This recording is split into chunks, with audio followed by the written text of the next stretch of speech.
Le podcast Entreprendre à l'étranger vous est présenté par la plateforme AV.IMO. Si vous voulez acheter, vendre, faire estimer ou financer un bien en France ou au Portugal, les experts d'AV.IMO vous accompagnent gratuitement dans vos démarches. Pour être accompagné sereinement, rendez-vous sur le site www.ave.imo.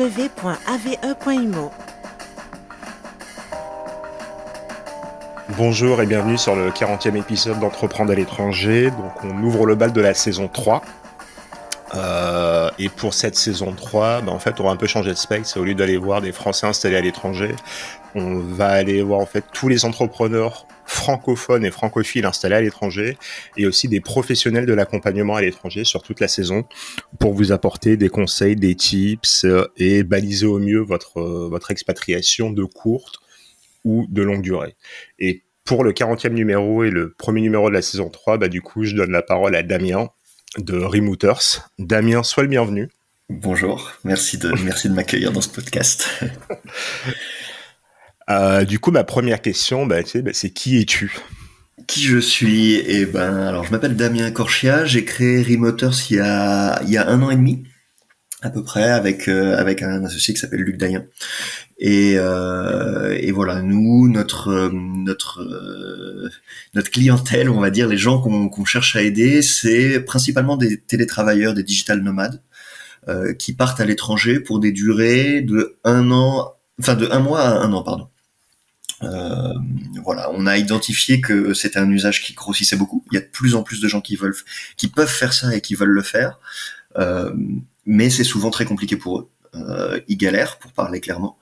Et donc, on s'est dit, voilà, on doit pouvoir aider ce marché émergent. Et la solution qu'on a proposée, c'est de dire la meilleure façon de vous aider, c'est de vous faire parler tout de suite à un Français qui est basé sur place et qui va pouvoir vous donner tous les tuyaux, expliquer les quartiers de la ville, qu'est-ce qu'on peut attendre comme hébergement, avec quel type de budget, voilà, les accompagner un peu dans leur projet. Mais j'ai pas répondu à ta question, tu m'as demandé qui j'étais, j'ai parlé de la boîte tout de suite. Mais je t'en prie, non, mais de toute façon, écoute, on aura tout le temps d'échanger. En fait, du coup, toi, ton parcours, tu viens d'où ? Ouais, je viens d'où ? Moi, j'ai bossé, là j'ai 35 ans et tout mon début de carrière, j'ai bossé dans le tourisme en fait. J'ai bossé pour des tour opérateurs. D'abord dans un qui était plutôt une start-up. C'était une super expérience, ça a duré 7 ou 8 ans peut-être pour moi. Grosso modo de 2010 à 2017-18.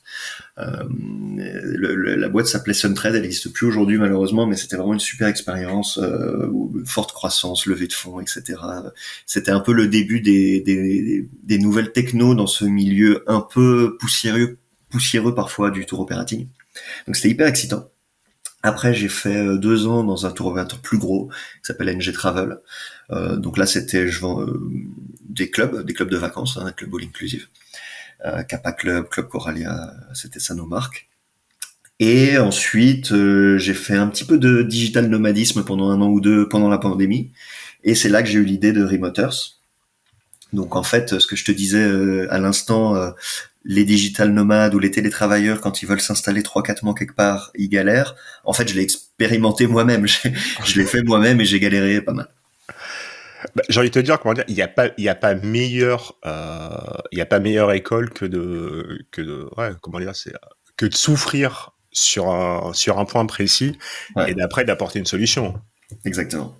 Et c'est le truc classique, hein, une fois sur 2, quand un entrepreneur raconte comment il a eu l'idée de sa boîte, c'est qu'il a été confronté au problème lui-même, quoi. Ah, le fameux point de douleur, donc. Ouais. Et du coup, avant, donc t'as été digital nomade avant l'heure. Ça s'est passé comment pour toi la première fois ? Ouais, alors attends, la première fois c'était en 2010. C'était un truc un peu particulier, c'était cette boîte-là, Suntrade, dont je t'ai parlé. Ouais. Et eux, ils avaient 2 bureaux, un à Paris, un à l'île Maurice. Et moi, en fait, j'avais besoin de bouger parce que j'ai suivi ma copine de l'époque. Et je me suis installé dans les Caraïbes, à Saint-Barth. Et donc, ils m'ont dit, d'accord, tu travailles à distance. Et donc, j'ai pris mon PC et je travaillais depuis là-bas.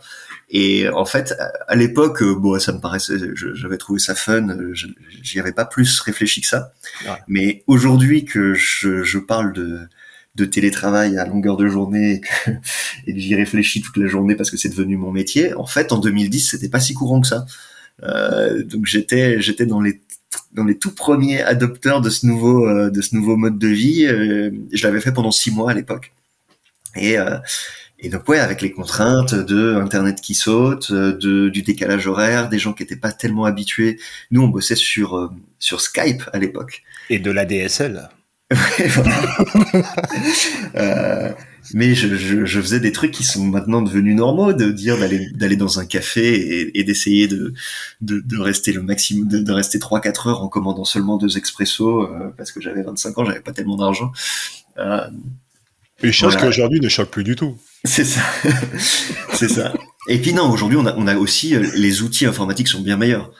Quand une entreprise, voilà, la plupart des entreprises, quand elles se dotent voilà, il y a un peu de Slack, un peu de Notion, des documents partagés sur Google Drive, des réunions sur Google Meet, c'est devenu tout à fait normal. Moi, à l'époque, j'avais pas ça, j'avais juste mes mails et Skype. Et déjà Skype, on était à la pointe de la technologie.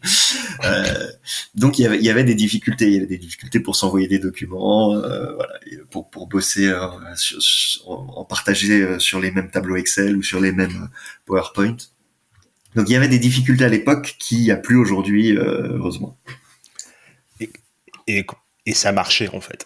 Ça marche. Non, comment dire, et c'est la chose qu'on oublie, c'est que ça marchait. Ouais. C'est qu'il n'y a pas de... Bon, on galérait avec Internet, ça je te l'accorde, mais le taf était fait, quoi. Ouais, bien sûr. Donc, finalement, ce qui a changé là avec la pandémie, c'est pas tellement la manière de travailler à distance, c'est plus que il y a plus de monde qui le fait tout simplement, quoi. Mais pour ceux qui le faisaient déjà avant, je pense que la vie a pas tellement changé, quoi. Ce matin, je lisais un article où Mexico City en a marre des digital nomades. Ah, je l'ai vu, Ouais. c'est parti. Voilà. Du coup, je te mens pas. Mais alors, c'est marrant que tu me parles de ça parce que donc nous on recrute des correspondants un peu partout dans le monde. Ah. Et hier ou avant-hier, je parlais avec notre future correspondante New York. Et quand je lui expliquais un peu le principe de la boîte, elle me disait ah non mais je comprends tout à fait parce que moi tous mes collègues ou tout mon entourage qui est basé à New York, dès que c'est l'hiver, ils s'en vont au Mexique. C'est ça. Et elle me disait ça comme si c'était un usage tout à fait standard et presque classique. Et c'est pas encore tout à fait le cas en France. C'est-à-dire que, ok, il y a des Parisiens qui vont partir passer un mois de janvier ou un mois de février au Portugal ou en Espagne, ça existe, mais c'est pas non plus un usage super courant, quoi. Alors que pour les Américains, partir au Mexique ou partir au Costa Rica, pendant un mois ou deux l'hiver, c'est en train de devenir assez courant et c'est plus tellement un événement quand quelqu'un fait ça, quoi. Après, je pense, moi, je me suis déjà fait des ennemis. Je pense que je vais m'en faire tout du long du podcast. C'est le mindset. Ouais. Voilà. Il y a un gros problème de mindset. Moi, je l'ai vu la première fois quand j'ai quitté la France en 2013 et que je suis revenu. Tu perds la moitié de tes potes. Mais la moitié, ils comprennent pas. C'est pourquoi t'es parti, il y a quoi ailleurs, tu prends un avion, tu verras, c'est génial. Hein. Ouais. Essaye, tu verras, c'est fantastique. Non, je suis assez d'accord. Et alors, à la limite, pour Remoters, on est encore une boîte très jeune, donc c'est pas plus mal finalement, parce que si c'était un tsunami, une révolution et que les gens partaient par millions, on serait sûrement dépassé.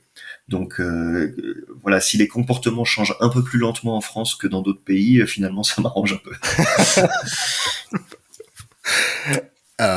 Du coup, ça, t'as vécu comme ça pendant combien de temps? Donc, comment dire, c'est en sautant d'un lieu à l'autre? Alors ça n'a pas duré longtemps. C'était vraiment au début de ma vie professionnelle, donc ça a duré 1 an, on va dire.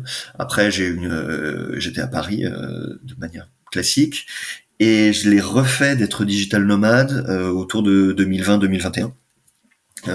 Donc en pleine pandémie, j'avais la possibilité de bouger et je voyais pas de raison de pas le faire. Donc là, j'ai fait 2 mois à Tulum au Mexique. Ça c'était en fin 2020, au moment du deuxième confinement français. D'accord. Et ensuite, début 2021, j'ai été en Sicile pendant presque 2 mois aussi, puis à Tenerife que j'ai adoré. Et après, je suis retourné là en début de cette année au Mexique, mais de l'autre côté Pacifique, pendant encore un gros mois. Donc voilà, j'ai expérimenté cette vie de digital nomade assez mobile. J'ai pas fait de gros passages de 6 mois, quoi. J'ai plutôt bougé tous les 1 mois et demi, 2 mois. D'accord. Et à cette époque-là, tu disais qu'il y en avait peu. Est-ce que tu es encore en contact avec des gens que tu as rencontrés en tant que digital nomade à l'époque? Non, pas tellement. En fait, notamment quand j'étais au Mexique, à ce moment-là, il n'y en avait pas beaucoup de Français. C'était plutôt des Américains. C'est l'article que tu as lu ce matin. Ouais. Il y avait beaucoup d'Américains à Tulum. Et là, ils sont maintenant en train d'arriver à Mexico City et aussi sur la côte ouest dans l'état de Oaxaca. Il y a des spots comme Puerto Escondido, des endroits comme ça où il commence à y en avoir de plus en plus.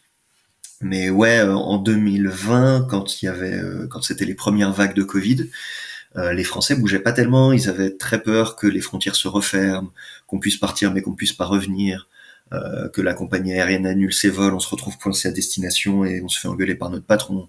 Enfin, voilà, il y avait des espèces de craintes comme ça. Et effectivement, les Américains, ils sont un peu moins craintifs là-dessus. Ils partaient et puis advienne que pourra, quoi. Donc j'avais pas à cette époque-là, j'avais pas rencontré tellement de Français. Un peu plus à Tenerife. À Tenerife, c'était en Ouais, c'est plus près, c'est moins mars dangereux. 2021. Ouais, c'est plus près. D'un point de vue légal, c'est l'Union européenne. La carte vitale, elle fonctionne. Voilà, on a un certain nombre de sécurité. Donc il y avait un peu plus de Français à ce moment-là. On va en venir à Remooters, donc Ouais. que j'ai découvert aussi. Que j'ai découvert grâce à Cyril, du coup. Faut pas qu'on Ouais. l'oublie, parce qu'en fait, il sera aussi au montage. C'est lui qui mixe et qui monte le podcast. Bonjour à Cyril. Faut le remercier. Salut Cyril. Pour revenir à Remooters, l'idée naît quand et comment? Et en fait, elle est née quand j'étais à Tulum. Donc déjà, alors pour replacer un tout petit peu de contexte, moi je bossais pour des tours opérateurs depuis plusieurs années et je voyageais beaucoup pour aller rencontrer les hôteliers. Mon boulot, c'était d'être acheteur. Dans le métier, on dit acheteur, c'est-à-dire euh, t'arrives en tant que tour opérateur, tu dis à l'hôtelier, je vais t'emmener 50 clients par semaine pendant toute la haute saison et 30 par semaine pendant toute la basse. Donc fais-moi des super promos. C'était ça grosso modo mon métier. Et en fait, en arrivant dans cette zone des Caraïbes que je connaissais par cœur, parce que j'étais déjà allé au moins 5 ou 6 fois, voir des gars à Cancun, à Playa del Carmen, à Tulum, là j'ai été frappé, le secteur du tourisme était sinistré de chez sinistré, les hôtels étaient à 10% de remplissage. Et donc ça fait un petit choc quand même, hein, parce qu'on parle de grands resorts souvent, des structures qui ont 400 chambres, 4 piscines, etc. Et quand tu vois ces bâtiments-là à 10% de remplissage, ça fait vraiment ville fantôme. C'est vraiment assez triste. Donc je me dis, ok, on est dans une phase vraiment très particulière. Et en vivant à Tulum, c'était pas du tout le cas. Tulum était rempli. Tulum en 2020, ils avaient fait leur meilleure année ever à l'époque. Je sais pas ce qu'ils ont fait en 2021. En Mais 2020, ils ont fait leur meilleure année. ouais. Et là, j'ai été vraiment choqué. Genre, aucune autre destination du monde pouvait dire ça. Tout le monde était dans des situations catastrophiques. Tout le secteur était sinistré. Je t'ai parlé des hôtels, mais il y a plein d'autres gens. Hein. Il y a les gens qui organisent des excursions, il y a les restaurants, il y a les bars, il y a les Airbnb. Il y a tout un écosystème qui était en détresse totale, sauf dans cette ville. Sauf dans cette ville où tout allait bien. Tout le monde a souffert. Et ben à Tulum, il souffrait pas. Tout allait bien parce qu'il y avait ces fameux digital nomades américains. Et là, c'est là que ça a fait un petit déclic dans ma tête. J'ai dit, ok, il s'est passé quelque chose. Il y a un nouveau marché qui s'est ouvert. C'est pas juste un petit phénomène de niche. C'est un gros truc. S'ils sont capables à eux tout seuls de remplir toute une ville, alors que partout ailleurs dans le monde, il y a zéro tourisme, c'est qu'on est dans les prémices d'un gros phénomène qui va durer longtemps. Et donc, voilà, je me dis, la demande va exploser, c'est sûr. L'offre est pas au niveau. Donc, on peut monter une boîte. Il y a de la demande, il n'y a pas d'offre. On peut monter une boîte. J'ai fait un raisonnement assez basique. Certes, ton raisonnement, il est basique, mais aujourd'hui, tu le trouves dans énormément de secteurs. Ouais. Moi, une partie de mon job, c'est de l'accompagnement à la création de boîtes ou de l'audit de boîtes. Je mets le nez dans des boîtes, j'ai envie de pleurer. Et je mets le nez dans des marchés. Il y a, on en parlera prochainement. C'est qu'il y a pas longtemps, j'ai eu une idée, mais un truc complètement con. Hein. Et la réflexion du type en face, qui est un professionnel du secteur, qui me dit, mais alors verbatim, c'est ces mots. Je comprends pas qu'il n'y ait pas un connard qui l'ait déjà fait chez nous. Et là, tu en fait, tu sais pas comment le prendre. Et puis j'ai discuté avec lui quelques semaines, quelques mois plus tard, et je me dis, en fait, si, il va se positionner, on va se mettre autour d'un café, on va en discuter. Non, ça lui semblait tellement simple que c'était infaisable. Ouais, non, mais ça c'est des problèmes de mindset. Donc c'est pas exactement le même que celui que tu décrivais tout à l'heure. Tout à l'heure, tu disais, voilà, trop de conformisme. Mais en fait, ça se rejoint un peu. C'est une espèce de conformisme de dire si ça n'a pas été fait, faut pas le faire, quoi. Alors qu'en fait, c'est l'inverse. Si ça n'a pas été fait, faut le faire, justement. Enfin, en tout cas, si l'opportunité, elle semble claire, à un moment, faut pas trop se poser de questions. Donc la boîte naît de ce constat. Ça se passe comment? Vous décidez d'ouvrir une ville, 2, 3 villes, vous faites un lancement, Alors, c'est là que justement, je vais te dire un mot de mon associé. En fait, donc moi je suis sur place, je vois cette opportunité, je vois que, en fait, grosso modo, les télétravailleurs quand ils arrivent, ça se divise assez vite en 2 catégories. T'as ceux qui ont un gros budget et qui prennent du Airbnb sans trop se poser de questions. Et donc ils se prennent des grosses locations, 3 mois, 4 mois Airbnb. Ouais.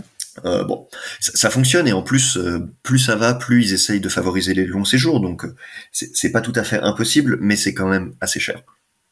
Soit les mecs ils ont pas le budget, et donc ils se retrouvent dans des systèmes dans un système D de petites annonces, de groupes Facebook, de Facebook Marketplace, des sites de petites annonces locaux selon le pays où t'es. Donc en France ce serait le Bon Coin, mais chaque pays a son équivalent. Et donc les mecs se retrouvent là-dedans avec son lot de galères, parce que les petites annonces, c'est quand même pas très professionnel. Enfin, voilà, il y a des arnaques, il y a des galères, faut avoir un peu de chance. Moi, au Mexique, pour la petite histoire, je me suis retrouvé à faire des trucs, des trucs que je conseillerais pas aujourd'hui de faire à mes clients, quoi. En fait, les propriétaires, ils veulent une avance parce qu'ils veulent pas te bloquer l'appartement tant qu'ils ont rien reçu, ce qui peut se comprendre. Mais tout se passe en liquide. Donc toi, si t'es pas sur place et que tu dois leur donner du liquide, comment tu fais? En fait, ils ont un système où tu vas déposer de l'argent au supermarché du coin. Donc je plaisante pas. Donc je me suis retrouvé déjà à tirer du liquide, ce qui te coûte des frais bancaires et tout. Les distributeurs, ils acceptent pas les trop grosses sommes, donc t'es obligé de retirer en 3 fois. Enfin voilà, les galères habituelles quand t'es en voyage. Et après, je me suis pointé avec peut-être l'équivalent de 800 ou 1000 euros, je me souviens plus, dans un supermarché, et je leur ai donné 1000 euros en pesos à la caissière du supermarché, qui les a encaissés, qui m'a donné un ticket de caisse. Et moi après, donc sur le ticket de caisse, il y a un code. J'ai envoyé le code au propriétaire par WhatsApp, et donc lui-même est allé dans l'autre supermarché de la même marque pour aller retirer ses 1000 euros. Et donc, faut quand même avoir confiance, quoi, pour te retrouver à donner 1000 euros en liquide à une caissière de supermarché en disant grâce à ça, j'ai réservé mon appart. Donc, voilà. Mais c'est, comment dire, c'est complètement dingue. Et moi, finalement, ça s'était bien passé, mais bon. Non, mais une fois sur 3, une fois sur 4, ça se passe mal, quoi. Genre... Comment dire, en termes de traçabilité, c'est zéro. C'est zéro. Et imagine, quand j'arrive le jour du check-in, l'appartement, il n'existe pas. J'ai aucun recours, quoi. Je vais pas retourner au supermarché en leur demandant de me rendre mon argent. Ils vont me rironner. Donc voilà. Donc, ce système D, parfois, il fonctionne. Il y a aussi un système classique qui consiste à prendre un hôtel pour quelques jours et à faire des visites une fois sur place. Mais ça, grosso modo, tu neutralises ta première semaine sur place, quoi. Ta première semaine est consacrée à te trouver un logement. Si t'as un boulot à côté ou si t'as envie de faire autre chose, c'est compliqué, quoi. C'est vrai. Non, mais je comprends parfaitement du coup, l'origine de la genèse de Remoter.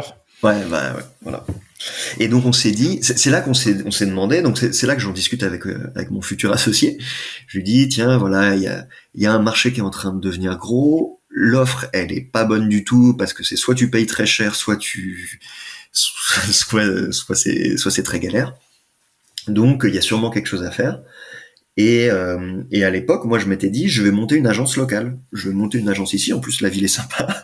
Donc je vais monter une agence. On s'occupera de tout pour le client. Et puis si ça marche bien, on en ouvrira une deuxième, une troisième. Et c'est là où lui a dit non, tu vois trop petit, là, il faut faire une marketplace globale dès le début.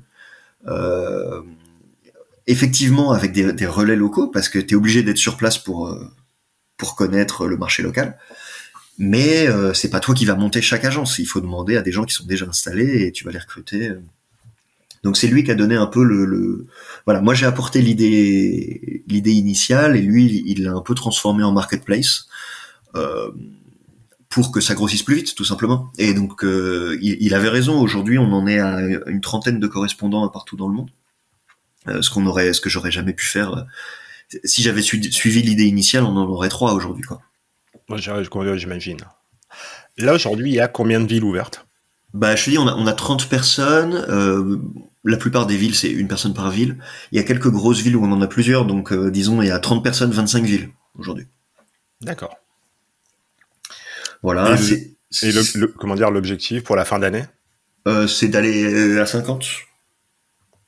50 villes. Ouais. En fait, le début est un peu laborieux. C'est-à-dire, quand on a 5, passer à 10, c'est un peu laborieux parce qu'il faut aller chercher les gars, etc. Après, une fois que tu as ce socle un peu minimal d'une trentaine, tu peux commencer à avoir des effets de marketplace où en fait la croissance arrive toute seule sans vraiment que tu aies besoin de la nourrir, parce que là aujourd'hui on a 30 destinations, on va chercher des clients sur ces 30 destinations. Mais en fait, en cherchant des clients, on crée de la notoriété, et en créant de la notoriété, il y a des gens qui vont postuler pour ouvrir une nouvelle destination. J'en ai eu une pas plus tard qu'hier. La fille s'était renseignée pour aller à Bangkok avec nous, donc elle avait parlé à notre correspondant Bangkok. Ouais. Finalement, ça s'est pas fait, mais elle a dit je vis à Rome, si vous voulez, je fais correspondant Rome pour vous. Et donc moi, j'ai fait l'entretien hier et ça s'est très bien passé. Et la semaine prochaine, on ouvre Rome, alors que c'était pas prévu. Tu ouvres Rome quand? La semaine prochaine. La semaine prochaine. Le 22? Ça va très vite. Ouais, le 25, je pense. Il faut qu'on fasse on fait le paramétrage le 22 et milieu de semaine, elle est ouverte. D'accord. Non, pour info, moi ce soir, je suis à Rome. C'est vrai? C'est pas une blague. Non, mais... On enregistre le 19, c'est vraiment pas une blague. Ce soir, je décolle à 19h30. Génial. Non, mais alors, tu vois, en fait... Je peux aller la voir si tu veux. Pourquoi pas? Allez prendre un verre. Elle s'appelle Angélique. Écoute, avec plaisir. Non, mais voilà, c'est exactement. Tu mets de l'eau à mon moulin. Dès que t'atteins une certaine taille, en fait, tu génères des espèces d'interactions spontanées qui font que tu vas pouvoir grossir. En fait, les clients t'aident à trouver des fournisseurs et les fournisseurs t'aident à trouver des clients, ce qui fait que ta marketplace, elle grossit un peu sans avoir besoin forcément toi d'investir très très très fort en acquisition, soit d'un côté soit de l'autre. Mais ça arrive. Là, on espère que ça va commencer à arriver sur la fin de l'année. Donc, on espère que ce mécanisme un peu vertueux va se déclencher. On commence à voir les prémices. Là, l'exemple de Rome est parlant. Mais il y a 2-3 mois, c'était pas du tout comme ça. Il y a 2-3 mois, on avait 10 destinations et il y avait pas du tout ces mécaniques. Chaque client, faut aller le chercher un par un et chaque correspondant, faut aller le chercher un par un. Quoi. Je comprends mieux la logique de. Après, comment dire, nous, on se connaît. Moi, je suis sur Lisbonne aussi pour Rebooters, et même la manière dont nous on s'est rencontrés, ça a été un pur hasard. Ouais.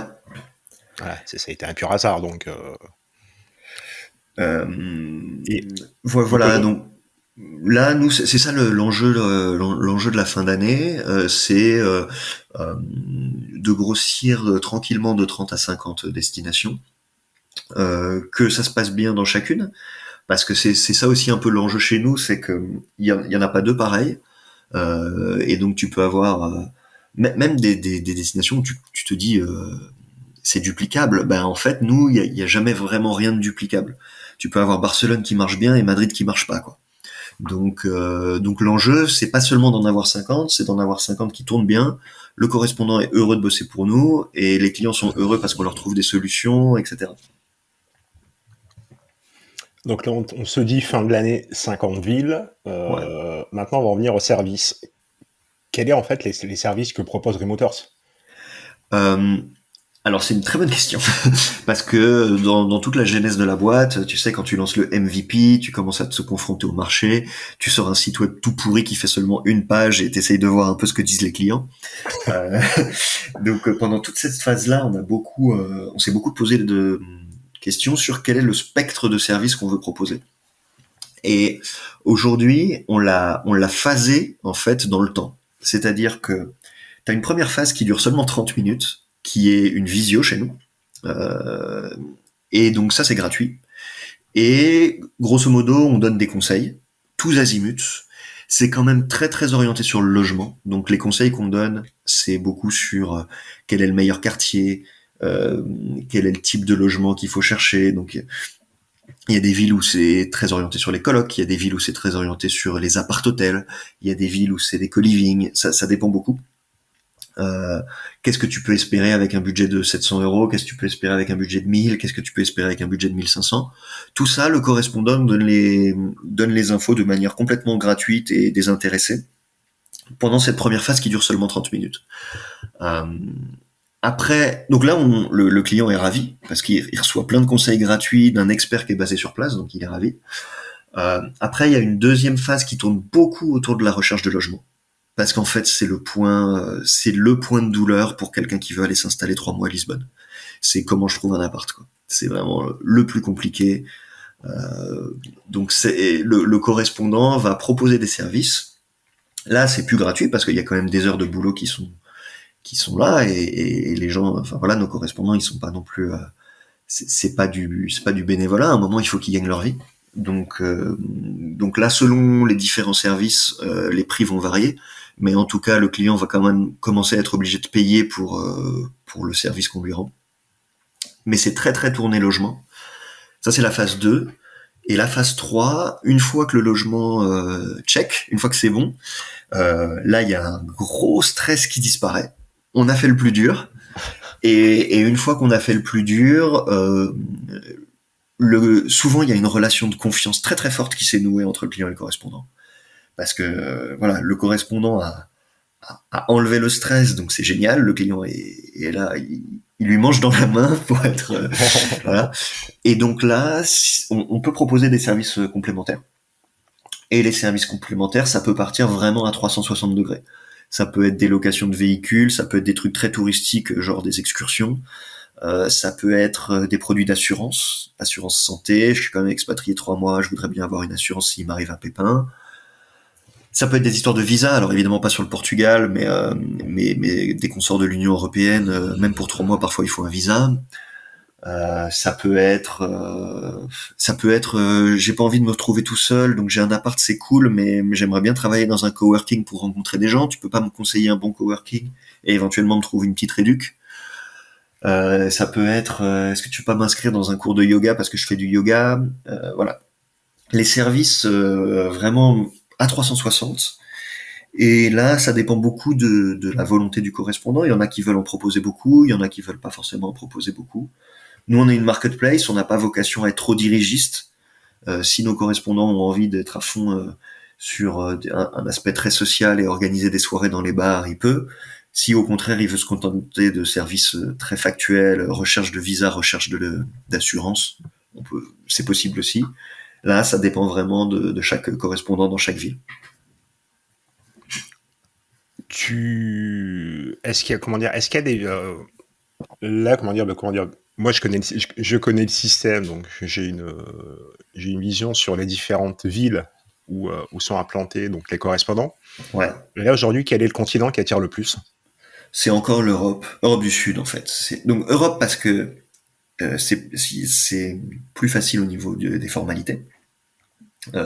Même notamment, on n'en a pas parlé encore, mais on a quand même 2 types de clientèle. Il y a ceux qui sont freelance ou entrepreneurs, qui sont leurs propres patrons, et il y a ceux qui sont en CDI. Et donc là, c'est quand même pas tout à fait pareil. Et l'Europe, c'est quand même plus simple pour tout le monde, même pour ceux qui sont en CDI.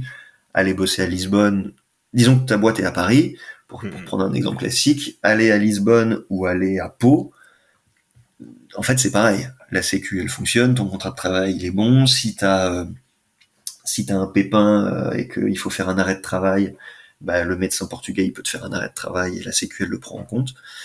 Donc l'Union européenne fait que sur un séjour court, c'est vraiment sans couture, quoi, il y a aucun problème.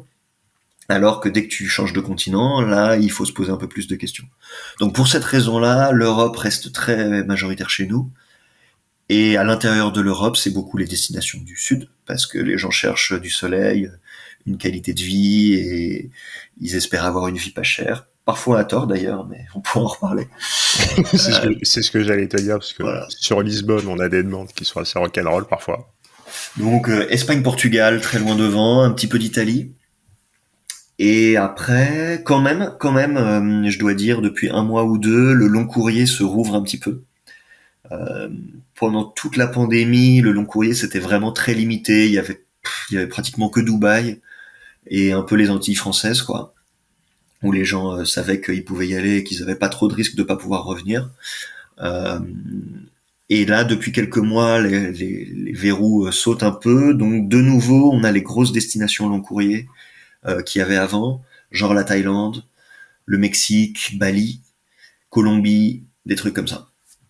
Ça, c'était pratiquement à l'arrêt tout 2021, et là, depuis quelques mois, ça commence à revenir, et donc on pense que sur l'hiver qui vient, là, l'hiver 2022-2023, les gens vont vouloir aller dans des pays comme ça.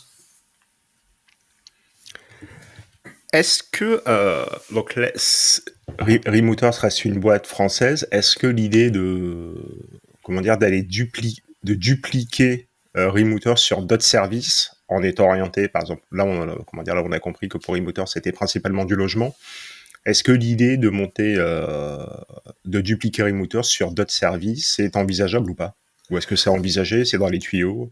D'autres services à destination, tu veux dire? Ouais. Oui, bah c'est ce que je disais tout à l'heure, mais c'est plutôt une ribambelle de petits services qui arrivent en phase 3. Donc ça va pas changer radicalement le positionnement, le discours commercial, etc. Le discours commercial, il va rester très focus sur le logement, parce que dans leur phase de préparation, c'est le gros point de douleur. Les clients, c'est ça qui les stresse, c'est ça qui leur génère beaucoup d'incertitudes. C'est ça qui fait que parfois ils vont renoncer à un projet, hein. Ça arrive, hein. Il y a des gens qui disent je voudrais aller 6 mois à Barcelone, et puis finalement j'ai pas trouvé d'appart, et donc finalement j'y vais pas.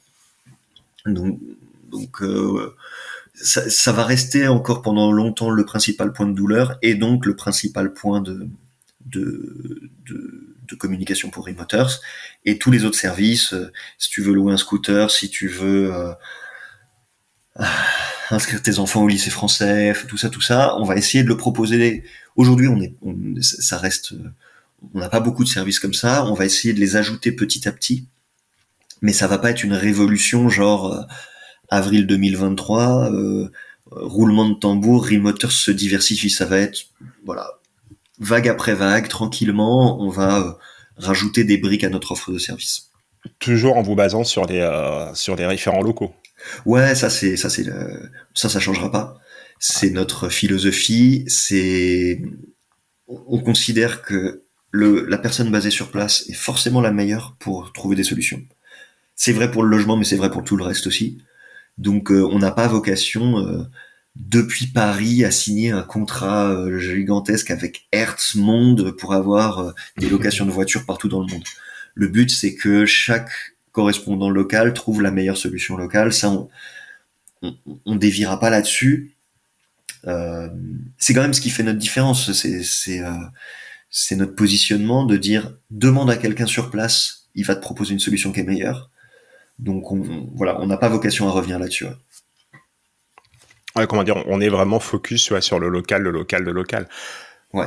Et ça change d'autres plateformes où, comme tu le disais, ouais, les types qui signent un contrat avec Rencar ou je ne sais quelle boîte monde, c'est la personne que tu croises au Mexique, en fait, elle a aucune idée des contrats que ta boîte a passé avec c'est ça. avec eux, et à partir de là, il y a c'est un autre point de douleur qui naît, quoi. Ouais, et puis en plus, tu perds un tout petit peu. Tout à l'heure, je te disais, il y a une relation de confiance qui se crée assez vite entre le client et le correspondant.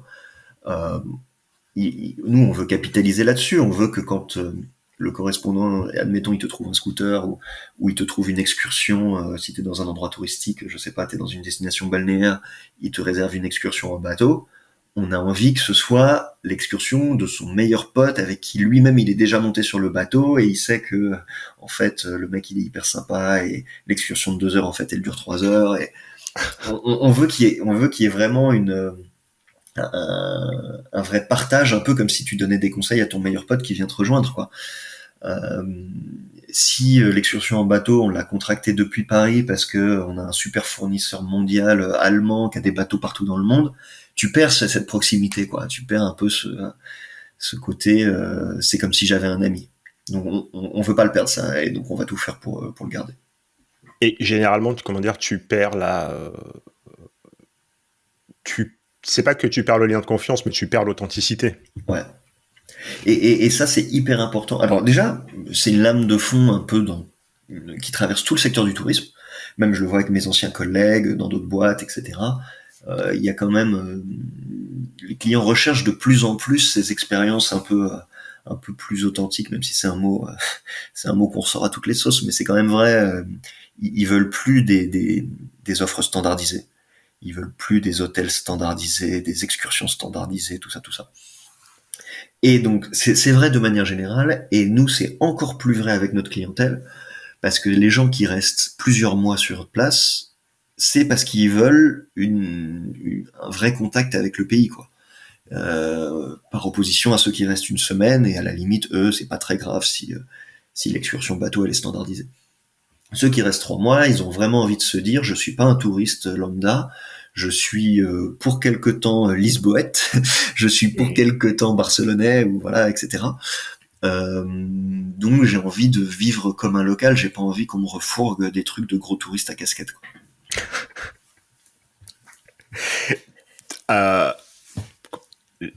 Là, comment dire, ma question sera sur un peu, donc on a parlé donc de l'avenir de Remoters et de l'avenir de Remoters. Quel est comment au sein de Remoters vous voyez en fait l'avenir du voyage et du travail surtout, et du télétravail? Alors, il y a plusieurs trucs un peu... j'ai pas de certitude, hein, donc là je donne un avis qui n'engage que moi. Moi je pense que sur le long terme, le fait de partir longtemps en voyage parce que tu mélanges un peu des vacances et du télétravail, j'espère et je pense que ça va devenir assez courant. Aujourd'hui c'est quand même réservé à des gens plutôt jeunes, presque jamais de famille, presque jamais de personnes avec des enfants. Aujourd'hui c'est tout le temps soit des couples, soit des célibataires.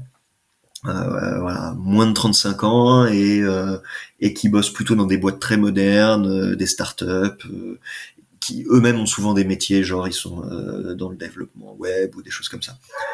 Ma vision, c'est que ça va s'élargir et que demain, c'est Mireille de la Compta qui pourra poser 2 mois de télétravail en plus de ces 2 semaines de congé et venir passer 2 mois et demi à Lisbonne. Donc ça, c'est vraiment ma vision. Tout le monde la partage pas, hein. Il y a des gens qui disent non, ça va rester un phénomène de niche et Mireille de la Compta, elle pourra pas aller télétravailler depuis le Portugal. Mais moi, je pense que oui. Je pense qu'il n'y a pas vraiment de blocage. Les entreprises sont en train de s'adapter et que demain, n'importe qui pourra aller poser du télétravail en même temps qu'il pose ses congés auprès de son boss, de son N+1, et que ça sera standard, ça sera pas un événement gigantesque, quoi. Il y a un autre article qui est passé ce matin, je l'ai mis de côté, donc j'attends de voir ce que ça donne avant de le lire. Ouais. Du moins, pour donner mon avis, c'est un sondage où tu as 100% des gens qui se disent prêts à démissionner si leur patron leur demande d'être présent 100% du temps dans l'entreprise. Ouais, ben voilà. Non, mais alors ça c'est, on n'en a pas parlé encore, mais il y a une vraie pression sur les employeurs, sur les DRH, sur les patrons d'entreprise. À un moment, s'ils veulent continuer de recruter et s'ils veulent continuer de recruter des bons, ils vont pas avoir 50 options, hein. Les salaires, voilà. Déjà, alors évidemment, quand on est bien payé, on accepte plus de choses, mais de plus en plus, les gens déclarent que le salaire ne fait pas tout et que en fait, c'est que un seul élément du package et pas forcément l'élément le plus important.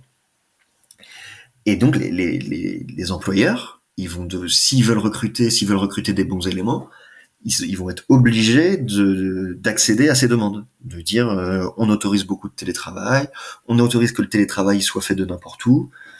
Ils vont pas vraiment avoir le choix, quoi. Aujourd'hui, clairement, le rapport de force a clairement changé. Ouais. Et quelle que soit la taille de l'institution. Je suis d'accord. Je suis d'accord. Et ceux qui sont réfractaires, je pense que... Alors parfois, faut pas caricaturer, hein. Parfois, ceux qui sont réfractaires, ils ont des bonnes raisons de l'être. Parfois, ils ont vu de la productivité qui a baissé pour X ou Y raison. Je dis pas qu'il faut être complètement tout blanc ou tout noir. Mais quand même, si tu décides d'être tout noir et tu décides d'interdire complètement le télétravail, bah assez rapidement, tu vas perdre tous tes bons éléments, tu vas garder que les mauvais. En plus, plus tu vas garder les mauvais, plus tu vas ressentir le besoin de les fliquer. Plus tu vas les fliquer, moins tu vas... Et donc tu te retrouves dans un cercle vicieux, et 5 ans plus tard, t'as vraiment plus que des mauvais, c'est sûr. Tu peux plus attirer aucun bon élément. Bah, t'avais une théorie qui disait que un bon élément va chercher à recruter... en fait, il parlait des A. Les A vont chercher à recruter les A, voire même des A+. Par contre, si tu prends des C et des D, en fait, ils vont recruter des C et des D, voire même plus bas encore. Voilà. Et du coup, quand tu fais tourner ce système quelques années, à la fin, c'est cata, quoi. Après, sur le télétravail, il y a eu quelques belles histoires. Je sais pas si tu avais suivi l'histoire du mec qui avait réussi à mettre en place un bot sur son ordi qui lui permettait en fait de le paramétrer 10 minutes le matin. Ouais. Et le bot, en fait, bossait pendant 8 heures. Ouais, non. Bah, lui, c'est sa surproductivité qui l'a grillé, parce qu'en fait, il faisait 8 heures par jour. Oui. Et tout était dans les clous. Il prenait pas de pause, il y avait pas de café. Si, tout était, mais en fait, il était réglé comme une horloge. Ouais. Et donc un peu trop. Beaucoup trop. Et en fait, il se sont rendu compte suite à suite à un contrôle de son matos qu'il avait paramétré un bot. Non, mais... et personne lui connaissait ses capacités, en fait. Il y a des histoires, assez incroyables. Nous, pour la petite histoire, donc on est assez souvent sollicité par des journalistes, parce que vu que le sujet est très à la mode, il y a souvent des journalistes qui cherchent à faire des papiers. Donc ils nous appellent, ils nous disent est-ce qu'on peut interviewer un de vos clients? Donc nous on dit oui bien sûr, hein, évidemment c'est de la pub gratuite dans ces cas-là, donc on saute sur l'occasion. Et donc on envoie des petits messages à nos clients, et souvent on a la réponse du dire non, moi ça me gêne de passer à la radio, ou ça me gêne de passer dans le journal, parce que mon patron il sait pas que je suis à l'étranger, quoi. C'est assez courant, hein. C'est beaucoup plus courant qu'on le pense. Le mec il est à Madère, mais son patron il croit qu'il est en Bretagne. Donc voilà, il y a encore on est encore en train obligé d'avoir des petites je perds un peu mes mots, des petites techniques d'évitement, voilà. Ouais, mais je sais pas autant qu'on dire ça, je pense qu'il y en a toujours eu, il y en aura encore, et il y en aura, je pense, de plus en plus. Nous, je discute pas mal avec d'autres entreprises qui font pas forcément exactement la même chose que nous, mais qui tournent autour de ça, qui tournent autour de comment créer de la cohésion d'équipe quand il y a du télétravail, etc. Et quand même, ce qui revient tout le temps maintenant, là, qui est en train de devenir vraiment le dogme, c'est de dire, quand t'es un manager, tu contrôles les résultats et c'est tout. Il faut lâcher prise sur les moyens utilisés par l'employé. Est-ce qu'il veut travailler la journée? Est-ce qu'il veut travailler la nuit? Est-ce qu'il veut tout faire en 4 jours? Ou est-ce qu'il veut au contraire bosser le week-end? En fait, il faut pas s'en occuper. C'est son problème, c'est pas le tien. Le tien, c'est uniquement en tant que manager de contrôler que le résultat est bon à la fin. Ça, après, t'as aussi le syndrome de s'il est présent au bureau, c'est qu'il bosse. Ouais, mais on est d'accord. Ça sert à rien. Ça sert à rien. En fait, si tu le vois pas bosser, mais qu'à la fin le résultat est là, c'est cool. T'as pas besoin de le voir bosser.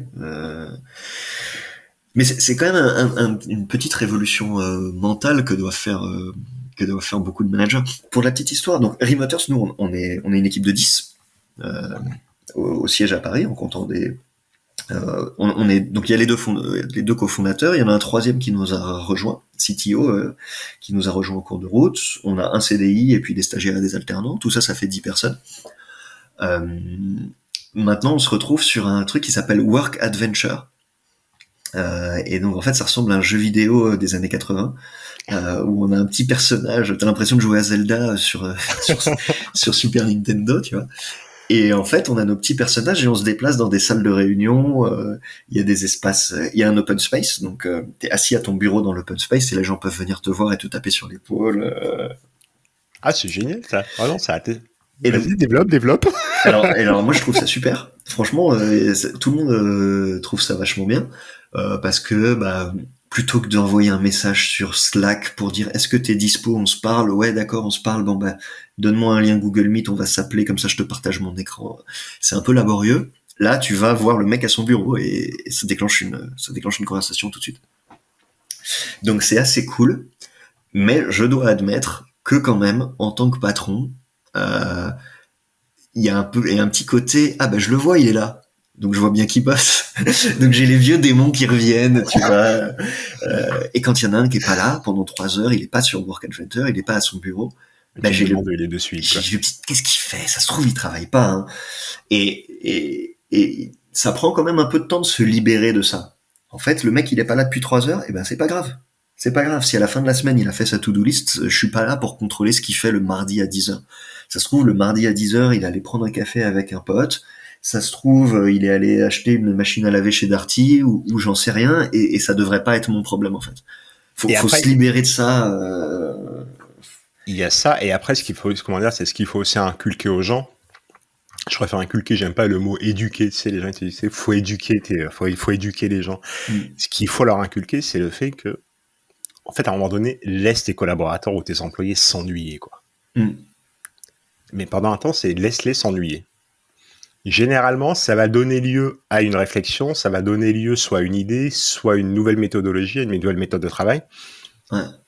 Et tu te rends compte qu'en fait, t'as des boîtes après le Covid. Alors, moi, je suis d'avis que pour le Covid, ça a été, alors l'année du Covid, comment dire, les 2 ans qu'on a passés, elles ont été horribles, mais ça a été une bénédiction pour le monde du travail.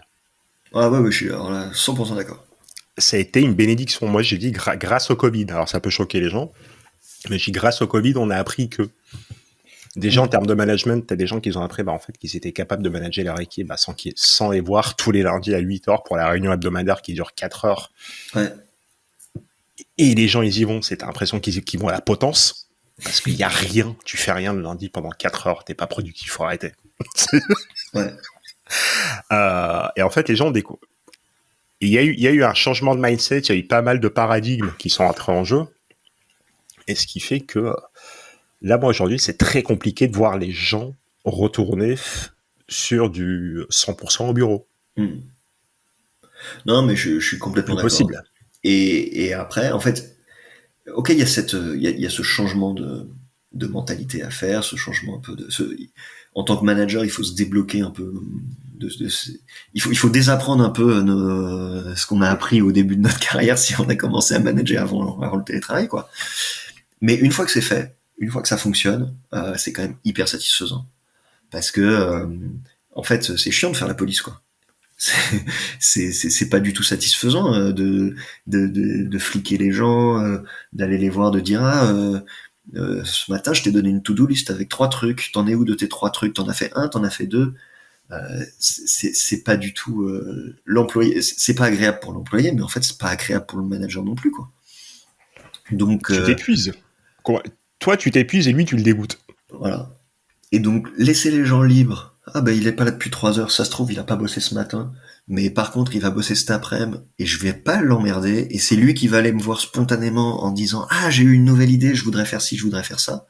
Parce que ce matin en fait quand je suis allé faire ma promenade avec mon chien en pleine heure de travail, en fait ça m'a donné une idée. Bah après en tant que manager t'es super heureux. Tu dis c'est génial, les mecs je les laisse libres et ils reviennent spontanément avec des idées, et spontanément souvent en plus s'ils sont excités par le projet, en fait ils vont bosser plus. Ils vont bosser plus que si tu les avais fliqués. Donc t'as tout gagné, t'as vraiment tout gagné. Parce qu'automatiquement, c'est tu les flics qui va se mettre, comment dire, il va se construire en opposition et à partir de là, mais tu le perds. Ouais. Et tu le perds. Exactement. Donc. Et donc du coup, la question, c'est est-ce qu'au sein de Remooters, vous avez des gens qui travaillent depuis chez eux et voire même depuis l'étranger? Ouais, bah nous on a donc on a des locaux dans un incubateur à Paris. Ouais. Et on y va normalement une fois par semaine. Donc déjà, on est en télétravail 4 jours sur 5, quoi. Et après, les gens partent. Évidemment, vu que c'est le produit qu'on vend, on va pas l'interdire à nos propres. Donc les gens partent un peu comme ils veulent. Donc en ce moment, on a Théo qui s'occupe de la com, qui est à Montréal. Qui on a d'autres On a Luc, donc le cofondateur, qui est en Croatie. Et c'est tout pour le moment, mais le mois dernier, il y a eu une autre de nos employés, Émilie, qui est partie bosser depuis l'Espagne pendant un mois. Donc ouais, en gros, quand ils partent pour ces voyages longs, ils sont exemptés de la journée en présentiel, quoi, de la journée en présentiel hebdo. Et sinon, les gens qui sont à Paris, bah ils le font. Ils aiment bien. Faut pas cracher sur le présentiel, c'est sympa de se voir quand même. Ça permet d'aller boire une bière en fin de journée, et c'est sympa. Donc voilà, notre rythme c'est ça, c'est par défaut une journée par semaine en présentiel, et quand t'as envie de voyager, bah t'es exempté de cette journée-là parce que ça te permet de partir plus longtemps. Il y a un truc, Alim, dont on n'a pas parlé encore. Dans tout le projet de la boîte, il y a aussi que voyager plus longtemps, on pense que c'est mieux voyager. Je te disais qu'avant je vendais des clubs all inclusive et des trucs comme ça, et voilà, je veux pas cracher dans la soupe, mais je suis pas fan du produit que je vendais toutes les premières années de ma carrière, quoi. Ah, le all inclusive, ouais, c'est un concept avec lequel j'ai du mal, donc je... Quand tu, il y a plein de problèmes qui s'accumulent avec ça. Il y a que déjà c'est trop court. C'est trop court. Si tu vas une semaine quelque part, t'as pas le temps vraiment de découvrir le pays. En plus, si tu fais un peu attention à ta consommation carbone, bah c'est quand même beaucoup de carbone dépensé pour seulement une semaine de kiff. Il y a le côté, selon les pays où tu vas, où tu partages pas du tout les revenus avec la population locale. Bah si je peux parler du Mexique, que je connais bien parce que j'y suis allé pas mal. Si tu vas dans un all inclusive au Mexique, il y a vraiment très très très peu d'argent qui revient à des Mexicains. Il y a seulement les salaires, grosso modo, parce que tout le reste est géré par des entreprises qui sont des hôtels, des chaînes hôtelières. Traditionnellement, elles sont soit américaines, soit espagnoles dans ce pays. Donc tous les bénéfices remontent à New York ou à Madrid, à Palma en l'occurrence. Mais il y en a très peu qui restent au Mexique. Donc le peu qui va aux Mexicains, c'est les salaires des employés. Et les salaires, c'est des salaires de misère. C'est des 200, des $300 par mois. Donc quand tu dépenses 1500 € dans une semaine all inclusive au Mexique, il y a vraiment pas beaucoup d'argent qui va aux Mexicains. Alors que quand tu vis 2 mois sur place, là c'est différent. Là tu vas faire tes courses au marché. Là parce qu'au bout d'un temps, l'hôtel, comment dire, l'hôtel t'emprisonne, quoi. Donc t'as envie d'aller voir un peu ce qui se passe. Ouais.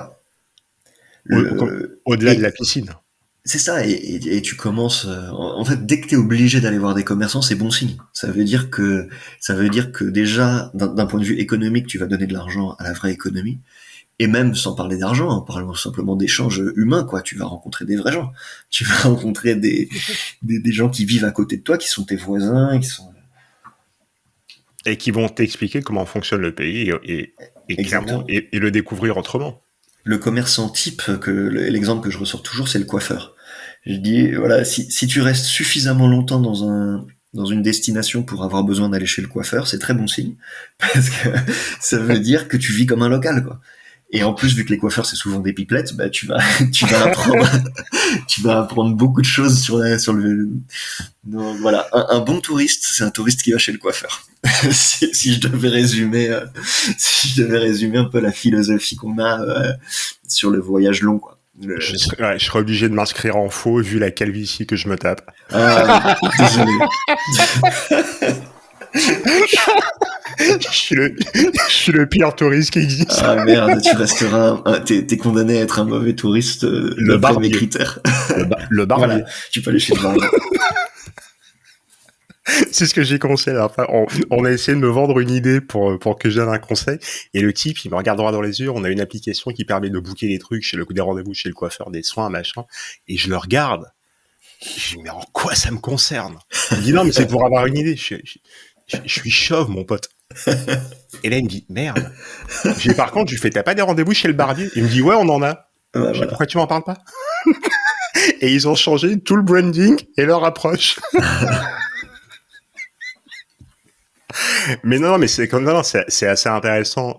C'est assez intéressant ce que tu dis, parce qu'au bout d'un temps, tu as besoin de faire appel à des services locaux. Ah, locaux, c'est comme je suis le pire client pour un coiffeur, mais je pense que quand tu vas dans un all inclusive, un 5 étoiles, quand tu fais appel au coiffeur, c'est un budget. Ouais. Voilà. Tu te dis, si je me coupe les cheveux ou je mange. Donc il y a ces deux-là. Après, il y a aussi un truc quand même, ça me fait penser à l'article que tu as eu ce matin là sur les Américains qui vont à Mexico. Ouais. Il faut faire gaffe quand même, c'est-à-dire les télétravailleurs qui voyagent pour 3 mois, c'est plutôt des meilleurs touristes que les touristes d'une semaine. Mais s'ils arrivent par millions dans une ville, ils vont quand même, il y a un impact. Hein. Tout n'est pas rose non plus. Moi, je trouve que c'est mieux. Dans l'ensemble, c'est mieux. Ok, les Américains, ils sont en train de mettre une petite pression sur Mexico, mais quand ils ont bétonné toute la ville de Cancun, c'était encore pire. donc, c'est grosso, dans l'ensemble, ça va dans la bonne direction. Mais il faut faire attention quand même à ce que ça se transforme pas dans une forme de colonialisme où les riches du Nord débarquent dans les pays du Sud et ils révolutionnent tout le tissu local. Faut que ça reste quand même raisonnable en termes de volume, quoi. S'il y a 1 million de personnes qui débarquent dans une ville quand vous êtes 300 000, qui restent longtemps ou pas longtemps, ils vont changer la vie locale, quoi. Là, c'est ça, comment dire, c'est tu redessines tout. Ouais. Tu redessines tout et tu vas déstabiliser l'économie. C'est ça. Et on s'en rend pas compte. Et c'est vrai qui m'a. J'écoutais un podcast, c'est celui de Génération Do It Yourself, où il expliquait qu'il est parti en vacances en Asie du Sud, et t'avais des animations, des animations sur la plage, et il a payé plus cher parce que le prix était vraiment bas, donc il a payé plus cher. Ce qui a entraîné automatiquement le fait que ses potes et que les gens qui l'ont vu payer plus cher, mais en fait, ils se sont alignés parce qu'ils ont pris conscience que le prix était bas. Ouais. Et il s'est rendu compte quelques années plus tard que, étant donné qu'ils avaient fait exploser le prix du service, et t'avais des gens qui se concentraient que sur cette activité et les autres activités moins rémunératrices étaient complètement délaissées et ça avait entraîné des fermetures de commerce. C'est ça, hein, t'as des effets. Alors que ça part d'un bon sentiment, c'est tu payes quelque chose plus cher parce que tu estimes qu'elle coûte plus cher. C'est pas facile. C'est pas un sujet où il y a une solution magique et il suffit de l'appliquer et tout va bien dans le meilleur des mondes, quoi. C'est des équilibres subtils. Ça dépend beaucoup. Est-ce que t'es dans une destination urbaine ou est-ce que t'es plutôt à la campagne? Est-ce que t'es à la plage? Voilà. Après, faut essayer de faire preuve de bon sens. D'essayer de vivre au maximum comme les locaux, etc. Mais une des raisons de ces expatriations de 2-3 mois, c'est quand même d'augmenter son pouvoir d'achat. C'est de dire j'ai un salaire français et je vais vivre dans un endroit où la bière c'est 1 euro et le café c'est 30 centimes. C'est cool, c'est bien.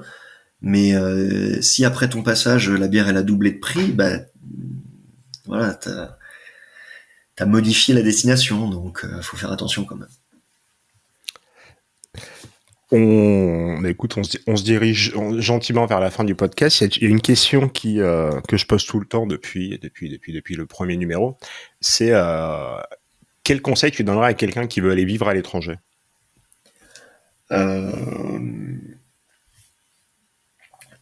Vivre comme nos clients qui font 2-3 mois ou vivre s'installer définitivement? Écoute, prenons. Non, mais c'est une excellente question. Écoute, prenons exemple des clients de Remooters. Moi, je dirais.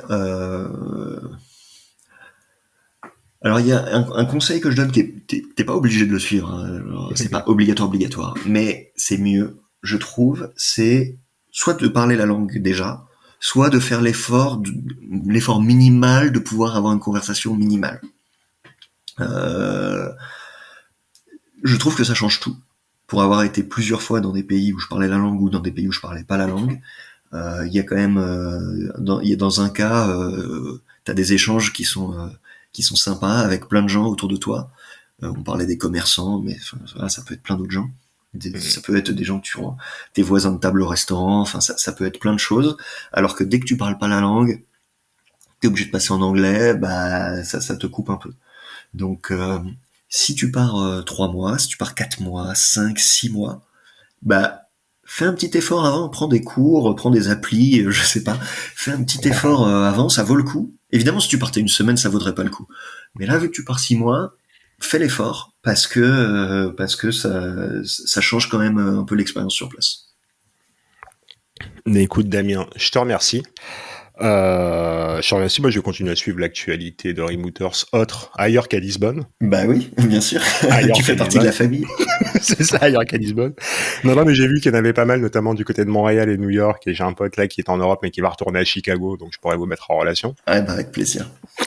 Et il a fait Mexique, Costa Rica, Malte, Espagne, France, Maroc. Donc non, ça peut être un excellent guide. Et ben voilà. Ça peut être un excellent référent et guide local. Parfait. Et écoute, je te remercie encore, je te souhaite une bonne rentrée. Ouais, à toi aussi. Et à très très très vite. Je te remercie, ciao. Encore merci d'être resté jusqu'à la fin de ce 40e épisode qui amorce la saison 3. Je vous dis à bientôt avec un nouvel invité et une nouvelle destination. Au revoir.